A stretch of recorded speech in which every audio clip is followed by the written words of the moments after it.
伊瓜蘇瀑布，哇！喺酒店行出嚟唔使1分鐘，你已經可以望到呢個咁震撼嘅瀑布啦。我自己去過好多世界各地唔同嘅地方去睇瀑布，但係從來都冇試過咁闊咁 wide angle 嘅瀑布。我冇眼花睇錯啊嘛，我以為咧淨係得呢條小徑可以睇到個瀑布啦。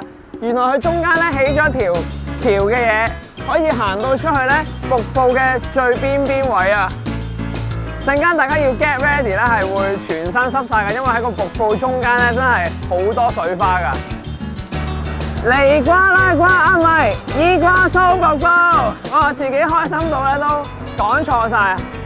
呢度就係瀑布 Devil Flow 嘅橋，咁我而家企喺度咧，係可以睇晒呢個咁震撼嘅環境啊！